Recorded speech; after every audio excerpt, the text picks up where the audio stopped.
యేసు ప్రభు నుంచి సామర్థ్యం తీసుకున్న స్త్రీ ఎవరు చెప్పండి?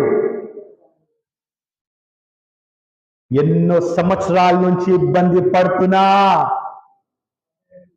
ఎవరు? ఒక స్త్రీ ఎవరైతే ఎన్నో సంవత్సరాల నుంచి రక్త సంబంధించిన ఇబ్బందులు ఎవరైతే పడుతుందో, ఎంతో మంది గుంపుల మధ్యలో ఆమె వచ్చి యేసు ప్రభు వస్త్రాన్ని ముట్టినప్పుడే, ఆ వస్త్రం ద్వారా యేసు ప్రభు సామర్థ్యం బయట వచ్చినప్పుడు ఆయన ఏమన్నాడు? నా నుంచి సామర్థ్యం బయట వచ్చింది. ఎవరు విశ్వాసం ద్వారా నన్ను ముట్టారు. ఎవరు?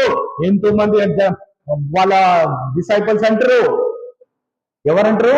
ఎంతో మంది ఉన్నారు కదా, 100 మందిలు ఉన్నారు, ఎవరు ముట్టింటారో తెలియదు అంటే కాదు.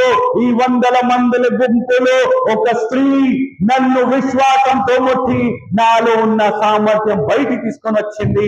ఆ స్త్రీ ఎవరు?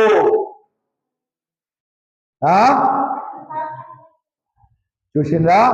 ఒక స్త్రీలో ఉన్న సామర్థ్యం, ఒక స్త్రీలో ఉన్న విశ్వాసం ఎవరిలో ఉండదు. ఎందుకంటే స్త్రీలో ఉన్న పవర్ ఏంటి తెలుసా? ఏంటి ఆ పవర్? పురుషులు ఎవరితో, దేని ద్వారా తయారయ్యబడ్డాము? మనం దేని ద్వారా తయారయ్యబడ్డాము? ఎవరి ద్వారా? మిట్టి ద్వారా కదా. కానీ ఆడోళ్ళు ఎవరి ద్వారా తయారయ్యబడ్డారు? స్త్రీలు దేని ద్వారా తయారయ్యబడ్డారు? మనలో ఉన్న ఎముక ద్వారా స్త్రీలు తయారయ్యబడ్డారు. కాబట్టి మనకన్నా పవర్ఫుల్ వాళ్ళు ఉంటారు. వాళ్ళలో ఉన్న సామర్థ్యం పురుషుల్లో ఉండదు. So always a lady strong అంటే ఒక స్త్రీ చాలా స్ట్రాంగ్ ఉండేది.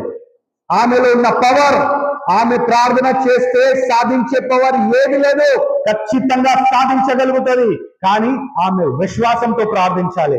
ఎప్పుడైతే ఓ స్త్రీ విశ్వాసంతో ప్రార్థిస్తుందో ఆమె కుటుంబం నిలబడుతుంది.